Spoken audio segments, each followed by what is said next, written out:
Electronic system हमें परेशान कर रही है ना। हाँ, सुनो। तो शेर गांव वाले को बहुत परेशान करता था।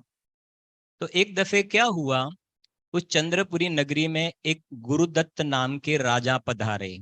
गुरुदत्त नाम के राजा उस गांव में आए। कौन से गांव में? चंद्रपुरी में।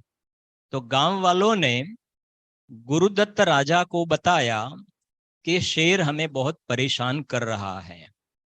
ये स्टोरी आपको इसलिए काम में आएगी कि कई लोगों ने यात्रा की होगी, भविष्य में यात्रा करेंगे तो ये स्थान पे आप जाएंगे भी सही, तब आपको ये घटना का ख्याल भी आएगा। तो गांव वालों ने गुरुदत्त राजा से कहा कि ये शेर हमें बहुत परेशान करता है, कुछ हमें अच्छा रास्ता निकालो आप। तो राजा ने उनके साथ में 20-25 बहादुर लोगों को लेकर के पर्वत पे गए शेर को पकड़ने के लिए। तो शेर को सभी ओर से अंदर में घेर लिया, लेकिन शेर कहीं से भी भाग गया और भाग करके एक गुफा थी, केव। तो गुफा के अंदर, पहाड़ में एक गुफा थी ना, तो गुफा के अंदर में जाके छिप गया। कौन? शेर छिप गया। तो गुरुदत्त राजा ने फिर क्या किया, तो शेर तो अंदर गुफा में चला गया था। तो राजा ने सब अंदर में सूखे जो लकड़ियां होती है ना, लकड़ियां सूखी, तो अंदर में गुफा में सब लकड़ियां डाल करके गुफा को बंद कर दिया बाहर से। और फिर क्या किया, सुनना जरा ध्यान से। शेर तो अंदर था और एक गुफा को लकड़े से बंद कर दिया, और फिर राजा ने उस लकड़े में आग लगा दी। तो आग लगा दी तो अंदर में शेर था, तो शेर का क्या हुआ होगा? जल करके क्या हो गया? शेर जल करके मर करके खत्म हो गया। अब सुनना जरा ध्यान से। वो शेर मर गया, और मर करके फिर आत्मा तो अनादि अनंत रहता है, अभी अपने छड़ाला में पढ़ा। तो शेर में जो आत्मा था वो आत्मा निकल गया, शेर की बॉडी निकल गई, और वो आत्मा ने दूसरा नया शरीर धारण किया। तो कहाँ उसका जन्म हुआ? चंद्रपुरी नगरी में ही उसका जन्म हुआ। किसका? पहले क्या था? शेर। तो शेर की बॉडी निकल गई, वो आत्मा चंद्रपुरी नगरी में ही उत्पन्न हुआ। एक किसान के घर में, एक किसान के घर में, ब्राह्मण किसान के घर में वो उत्पन्न हुआ, और उसका नाम था कपिल। कपिल बोलो तो क्या नाम था? कपिल। किसका? पहले क्या था वो? शेर। मर करके क्या बना? कपिल बना। अब कपिल के 2-3-4 बड़े खेत थे। खेत तो समझते हो ना, फार्म। हाँ, खेत। तो 3-4 उसके खेत थे। तो कपिल रोजाना अलग अलग खेत पे जाया करता था। अब गुरुदत्त राजा का क्या हुआ, उसकी अपन थोड़ी चर्चा करते हैं। गुरुदत्त राजा था ना, उनको थोड़े समय के बाद में कुछ ऐसी घटना ख्याल में आई, और गुरुदत्त राजा को संसार से वैराग्य हो गया। सम्यक दर्शन पूर्वक निर्ग्रंथ मुनि दीक्षा धारण कर ली, और मुनि दीक्षा धारण करके अलग अलग गांव में विचरण करते करते एक दिन वो गुरुदत्त राजा थे, अब मुनिराज बन गए। गुरुदत्त मुनिराज बन गए, और चर्या करते करते एक दफे चंद्रपुरी नगरी में आए। कहाँ आए? चंद्रपुरी नगरी में। कौन? गुरुदत्त मुनिराज। जो पहले कौन थे? वो वहां आए, और जो कपिल का खेत था ना, कपिल का जो खेत था, उसी के बाहर ऐसे अंदर में आत्मा का ध्यान करने के लिए खड़े रह गए। मुनिराज वहां ध्यान करते थे। अब हुआ क्या, अभी आपको ये तो मालूम है ना, ये गुरुदत्त मुनिराज ने पहले राजा थे उस वक्त कैसा काम किया था?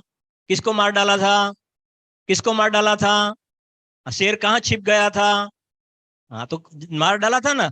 और वो शेर मर करके क्या बना था? कपिल बना था। अब कपिल तो बड़ा हो गया और अलग अलग खेत में जाता था।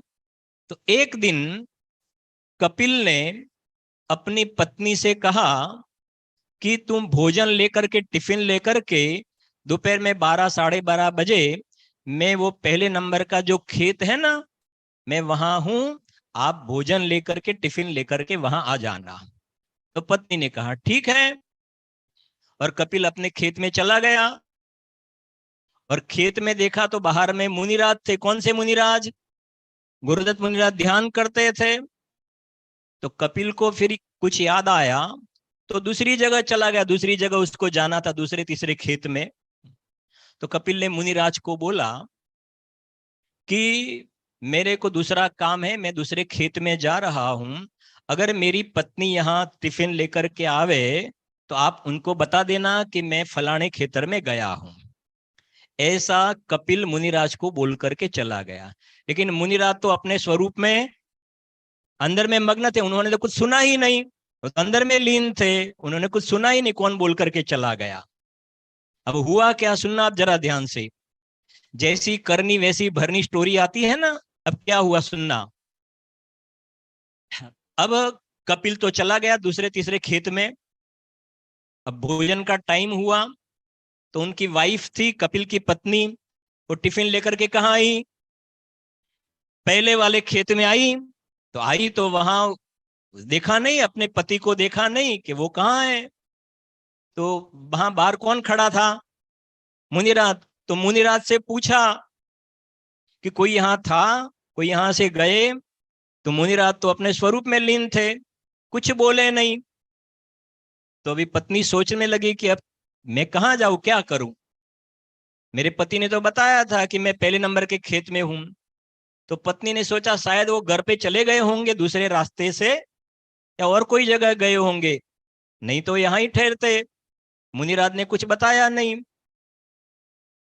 तो पत्नी वापस घर पे चली गई। अब कपिल का क्या हुआ होगा बोलो? कपिल को पेट में भूख लगी कि नहीं लगेगी? और दूसरे खेत में था तो भूख काफी लगी, लेकिन पत्नी टिफिन लेकर के आई नहीं। तो एकदम गुस्सा हो गया, घर पे गया। घर पे जाकर के अपनी पत्नी को खूब डांटने लगा कि मैं भूखा मर रहा हूं और तू यहाँ घर पे बैठी है, तू भोजन देने के लिए वहां क्यों नहीं आई? तो पत्नी ने कहा शांति से सुनो मेरी बात, मैं वहां टिफिन लेकर के आई तो थी, लेकिन वहां आप नहीं दिखे, तो मैं वापिस आ गई। तो कपिल ने बोला कि वहां एक साधु थे ना, दिगंबर साधु थे, उनको पूछना चाहिए ना। तो पत्नी ने कहा मैंने वो साधु से पूछा तो था, लेकिन साधु कुछ भी बोले नहीं। क्या बात करती हो, साधु कुछ भी बोले नहीं? कि हाँ, तो मैं साधु को तो बोल करके गया था कि अगर मेरी वाइफ आए तो वहां भेजना, उन्होंने कुछ नहीं बताया। तो एकदम किसान जो था कपिल एकदम गुस्सा हो गया। किसके ऊपर? अब किसके पर गुस्सा हो गया? मुनिराज पर गुस्सा हो गया।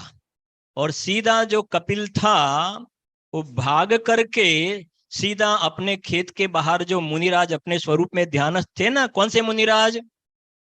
गुरु ध्यान में थे ना, वहां आया। और गुस्सा तो था एकदम। तो अब सुनना जरा ध्यान से। तो उसने, कपिल ने क्या किया, पास में एक खेत में बहुत काफी कॉटन, रू था, रू कॉटन था। तो रू लेकर के, कॉटन लेकर के मुनिराज के शरीर पर सब लगा दिया, ऐसा चादर जैसे लगा देने, ऐसा पूरा लगा दिया मुनिराज के फर पे, ऐसा लगा दिया। ये रियल स्टोरी है, ये वास्तविक सच्ची घटना है। तो लगा दिया ऐसा, और लगा करके फिर कपिल ने क्या कर दिया, उसमें फायर कर दिया, आग लगा दी। किसके ऊपर? मुनिराज पर। किसने? कपिल ने उपसर्ग किया।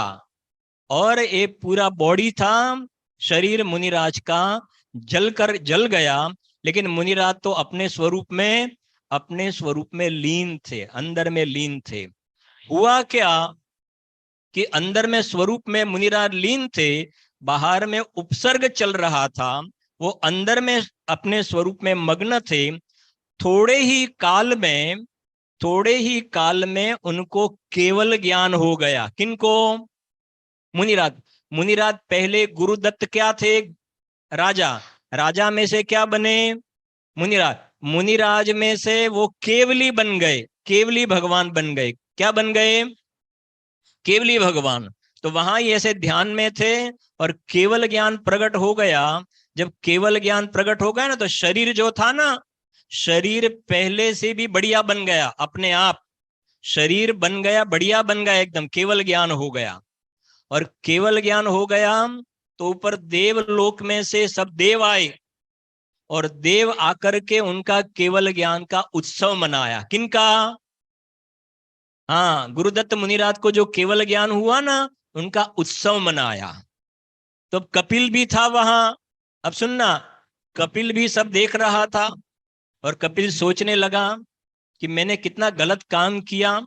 ये तो इतने महात्मा पुरुष हैं, ऐसे धर्मात्मा पुरुष थे, और मैंने एक सब गलत काम कर दिया।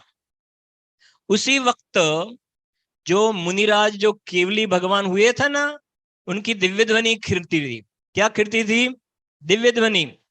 और वो कपिल ने सब बातें सुनी, और कपिल को भी सुनना, आप कपिल को भी बात सुना, तो कपिल भी अंदर में से वैराग्य वृत्ति को प्राप्त हुआ, और कपिल ने भी निर्ग्रंथ मुनि दीक्षा अंगीकार कर लिया।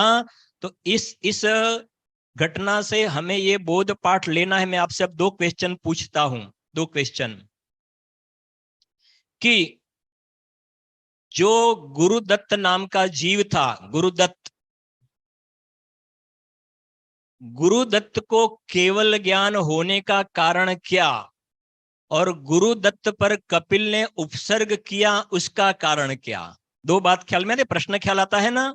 गुरुदत्त पे कपिल ने उपसर्ग किया, इसका रीजन क्या? और गुरुदत्त को केवल ज्ञान हो गया और मोक्ष में चले गए, उसका रीजन क्या? कौन से भावों का क्या फल, कौन से भावों का क्या फल? जो उपसर्ग हुआ गुरुदत्त मुनिराज पर, जो कपिल ने उपसर्ग किया, वो किस भाव का फल, किस भाव का फल? बोलो व्याप्ति, किस भाव का फल? हाँ, तो जब वो गुरुदत्त राजा थे ना, उस वक्त शेर को मारने का खोटे परिणाम किया था ना, ऐसे खोटे भाव किया, उसका फल वो गुरुदत्त जब मुनिराज थे उस वक्त कपिल ने उन पर उपसर्ग किया, वो खोटे भाव का फल आया।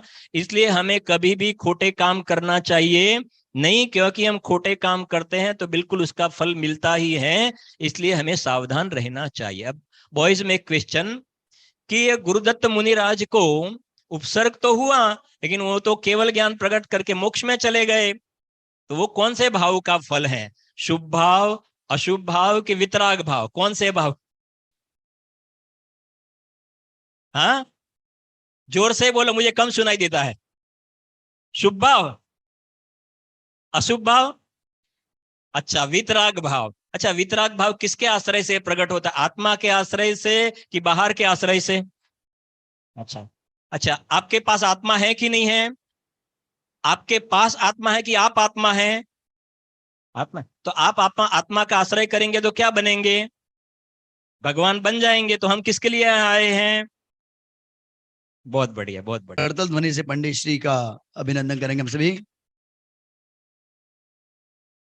बहुत ही कम समय के अंदर आदरणीय पंडित शैलेश भाई जी ने हम सबको भगवान बनने की विधि, अभी हमने ऊपर नकली भगवान बनने का, कैसे भगवान बनाया था उसकी नकल करी थी, और अभी नीचे स्वाध्याय वन में असली भगवान कैसे बना जाता है उसकी पूरी विधि हमने देखी एक स्टोरी के माध्यम से।